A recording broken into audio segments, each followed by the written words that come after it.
Alors, salut les amis, nous allons devoir continuer notre formation et pour aujourd'hui, nous parlerons des calculs sur escalier. Alors, nous n'avons pas vraiment assez de temps, c'est pourquoi on va essayer d'aller un peu vite. Je vous prierai de vraiment suivre avec attention. Alors, il faut d'abord partir par les données. Alors, ici, nous avons les données qui sont là. Nous avons l'escalier en béton armé à 180 degrés. Alors, lorsqu'on parle de l'escalier à 180 degrés, il ne faut pas voilà, se déranger. C'est juste que, voilà, il y a cette forme que vous voyez là. Voilà, ça vient là et puis ça rentre comme ça. C'est là que nous parlons de l'escalier à 180 degrés ou l'escalier à demi tournant. Vous voyez, ça aurait été un escalier à quart tournant si ça venait comme ça et directement ça part tout droit comme ça. Ça serait à demi, à quart tournant ou 90 degrés. Mais vu que c'est un demi tournant et ça a cette forme, c'est pourquoi nous l'appelons escalier à 180 degrés. Alors, nous avons la hauteur totale de 3 mètres. Cela veut dire que de bas jusqu'en haut, c'est des 3 mètres. Nous avons la largeur de l'escalier qui est de 1 mètre. Alors, 3 mètres puis 1 mètre, c'est d'où vers où?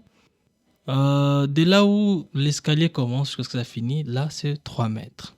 Et puis, le 1 mètre, c'est l'amarchement. Vous voyez? C'est là où les gens vont marcher. Voilà, l'amarchement est là. Vont monter. Voilà, le volet. Alors, le volet qui est appelé amarchement ici lorsqu'on est en train de monter. Voilà, et cela est de 1 mètre.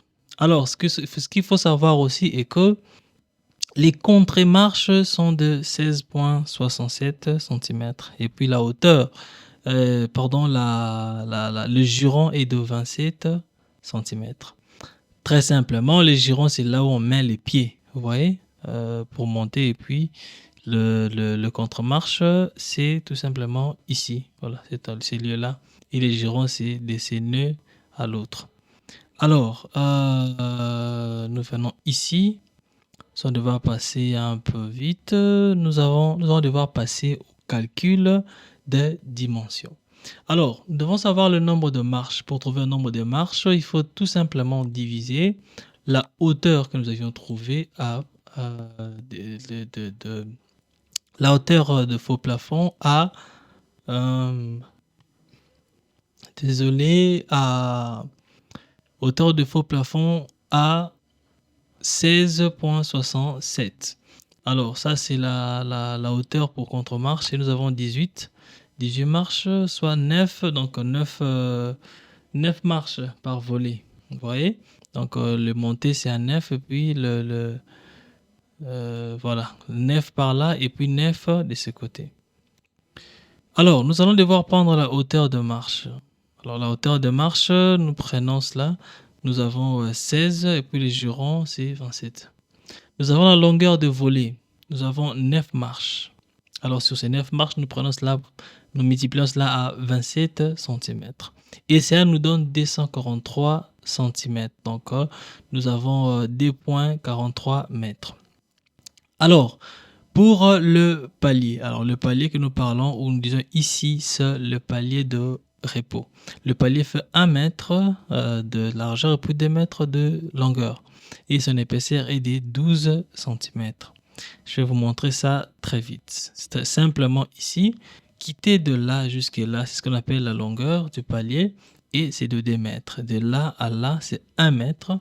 Et c'est ça la largeur du palier et son épaisseur ou sa hauteur est de 0,12 mètres. Voilà, ou 12 cm. C'est ce que nous avons ici. Donc, nous avons pris toutes les dimensions. C'est ce qui va directement nous mener à pouvoir trouver les quantités de matériaux. Et ici, je ne vais pas traîner parce que voilà, c'est totalement très simple. Volume de marche. Alors, nous devons savoir que si nous voulons trouver les quantités de matériaux pour n'importe quel élément, ce qui est en béton, il faut d'abord trouver le volume. Peu importe la chose, il faut d'abord trouver le volume. Ici, nous avons 1 multiplié par 0,27 et puis 0,16. Alors 0,1667, c'est la hauteur de marche, mais ici, c'est mis en mètres, hein. On a quitté les centimètres en mètres. C'est pourquoi c'est 0 et 16 et tout ça.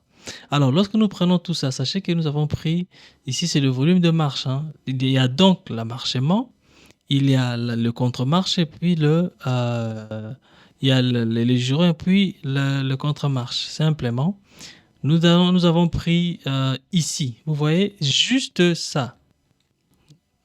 Juste ça. Hein?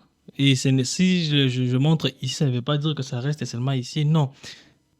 Prenant tout ça, juste pour ces seuls éléments, sachant qu'il y en a 9, vous voyez, nous prenons juste pour ces seuls éléments. Donc, il y a 1 ici, il y a 16 et quelques ici, et il y a 27 là. C'est pourquoi nous avons ici 0,81 mètres cubes. De même manière, nous avons pour le volume de dalle, de volets. Donc, actuellement, c'est maintenant de là jusque là les volets. Nous avons 2 volets. Celui-ci qui part du palais de repos au plancher ou au palais d'arrivée, et le palais de départ jusqu'au palais de repos, c'est celui-ci, c'est volé ici. Alors, c'est ce qui nous amène ici. Nous prenons cela, nous prenons 1, puis 2,43, nous multiplions cela par 0,12, sachant que c'est l'épaisseur. Alors, nous multiplions cela par 2 parce qu'il y a 2 volets et nous avons 0,58 mètres cubes. De même manière, nous prenons pour le palier. Alors, je vais vous expliquer déjà le démètre, le 1 mètre et les 12 de palier. C'est ce qui nous donne 0,24. Ce qu'il faut faire après cela, c'est additionner. Nous allons donc additionner ici, ici et ici. C'est ce qui nous donnera le volume total de béton. Alors, lorsque nous avons pris ces volumes total, on additionne le tout, nous avons 1,63 mètres cubes. Alors, ça, c'est le volume total de béton comme il est indiqué. Nous devons donc en ce moment connaître le ciment, quantité de ciment, sable et puis gravier. Très simplement, nous prenons notre volume, nous multiplions à 350, le dosage que nous allons utiliser, parce que sachez que les sacs de ciment peuvent bouger juste à cause de ces dosages. Si c'est mal dosé, voilà, si c'est 300, 250, c'est pas 400, tout ça, ça va directement avoir une influence sur le nombre de sacs de ciment qu'il faut avoir. Pour notre calcul, nous avons eu à faire 350 kg par mètre cube. Voilà, c'est le dosage choisi. Alors ici, nous prenons le sable, 1,63, nous multiplions par 0,4 et ça nous donne 0,65 mètres cubes. Vous savez ce qu'il faut pour amener ça vers la tonne. Lorsque vous êtes sur cette chaîne, il faut savoir ça parce qu'il y a plusieurs vidéos qui parlent de cela. Et il y a le gravier aussi, de même manière, et puis voilà 0,8, et puis nous avons ici.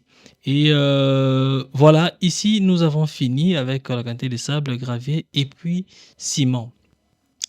Voilà, nous allons devoir très vite passer sur le ferraillage. Alors, nous allons devoir mettre le fer dans notre escalier. Alors ça, c'est un peu difficile, mais je vais faire un effort de vous le faire comprendre très rapidement. Alors, ici, voilà. Alors, allons-y, on va comprendre. Nous avons armature principale. Alors, lorsqu'on est en train de couler l'escalier, sachez que avant de couler, on met les armatures, bien sûr, il faut mettre ça. Alors, parmi les armatures que nous mettons, il y a les armatures qu'on appelle les armatures principales. Alors, les armatures principales, nous avons ici, par exemple, je vais lire, ensuite on va essayer d'expliquer. Barre de 12 mm. Alors, c'est le diamètre, c'est le diamètre. Et puis, nous avons 6 barres par volet et par palier.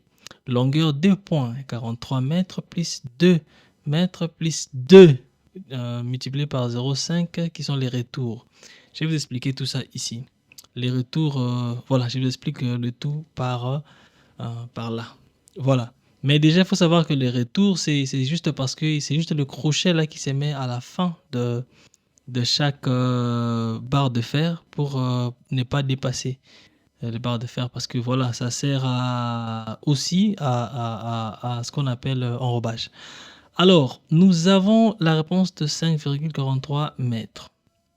Alors après cela, nous prenons le 6 bar multiplié par 5,43 multiplié par 3 éléments. Alors les 3 éléments sont des volets plus paliers.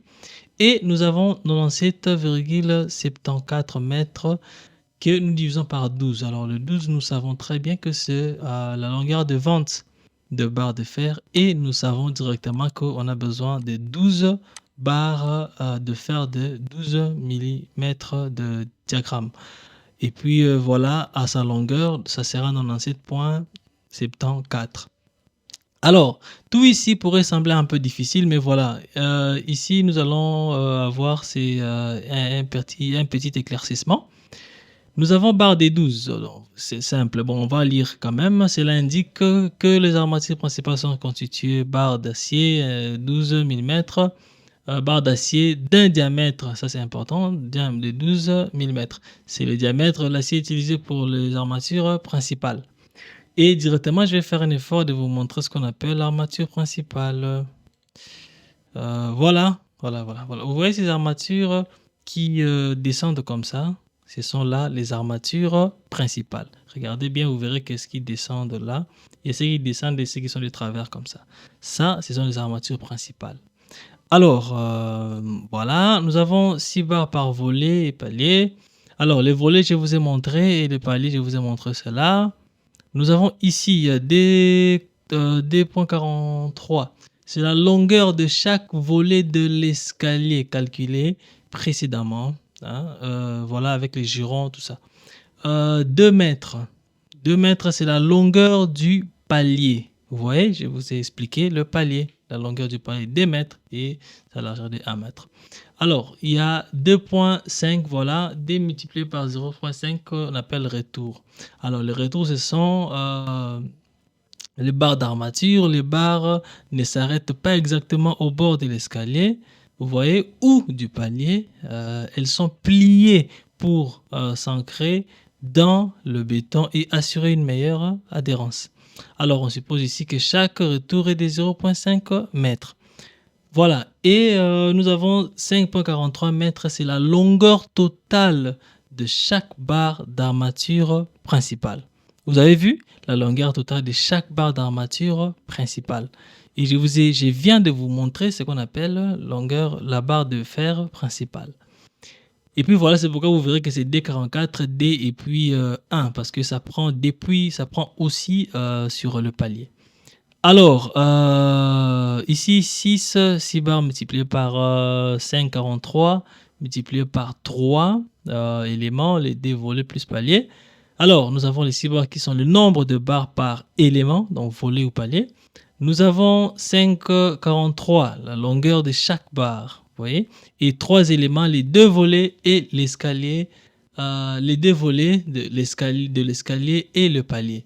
Voilà. Ça, je vous ai tout expliqué déjà au début. Alors, ça, nous avons la longueur totale de toutes les armatures nécessaires. Et directement, lorsqu'on les mène à 12, bon, continuez quand même à lire, c'est toujours important. Longueur totale des armatures, 12, la longueur standard d'une barre de fer pour un béton armé. Donc, ici, je vous ai expliqué que c'est la vente. Voilà, la vente s'est faite à 12 mètres. Voilà. Et puis, ça pourrait être international ou pas, mais voilà, vous allez diviser cela par rapport à la longueur de vente de votre région. Alors, de même manière, nous prenons cela, nous prenons 8 barres. Alors, les barres de fer de 12 mètres nécessaires pour réaliser l'armature principale de l'escalier. Alors, simplement, le 97 mètres que nous avons trouvé ici, s'il faut acheter chaque barre de 12 mètres, on aura donc 12 fois 8. Vous voyez, c'est ce qui nous amènera à avoir 97,74. Voilà, tous ces calculs que nous venons de faire, c'est justement pour les barres de fer principales qui vont entrer dans l'escalier. Alors, tous les sens, hein, c'est volé ici et l'autre là. Alors, les amis, nous allons devoir continuer avec le calcul. Alors, si par exemple, nous continuons à expliquer, vous voyez les tout, vous voyez, j'ai essayé d'expliquer un peu vite, mais ça nous a toujours pris du temps. Alors, voilà, je vous invite à suivre une formation. J'ai eu à faire une formation sur l'escalier. Formation complète, voilà, je mets le lien ici, soit à la description de la vidéo. Vous allez suivre comment est-ce qu'on fait les devis d'un escalier de manière qu'il faut. Donc, toutes les parties possibles. Ouais, là, ça va vous aider à pouvoir très bien comprendre. Alors, après ici, nous allons devoir passer sur les armatures secondaires. Alors, les armatures secondaires sont tout simplement ces armatures qui sont là. Vous voyez, à ces sens-là, ce sont les armatures secondaires. Vous voyez, et il faut calculer ces armatures-là pour cette volée et ces volets-là. Voilà. Aussi, nous allons devoir, voilà, tout ça sont des explications, hein, sont des explications que vous devez, qu'il faut lire, qu'il faut comprendre afin d'appliquer dans les calculs. Vous voyez. Alors, ne vous dérangez pas parce que même ces PDF, vous allez l'en avoir. Voilà, je vais rassembler tous les PDF auxquels j'ai fait cette formation et vous aurez le tout à la dernière vidéo de cette formation. Voilà, après cela, on aura à travailler sur les étriers. Et oui, je vois la plupart, en tout cas, il y a beaucoup de personnes, il faut que ceci puisse exister dans les marches, vous voyez. Il faut que ça puisse exister dans les marches et c'est là sans compromettre sa forme ici en bas parce que beaucoup plus lorsque les étriers existent comme ça, souvent la même forme est là au-dessus par là-bas. Or que il faut normalement laisser le volet comme il se doit et avoir toujours des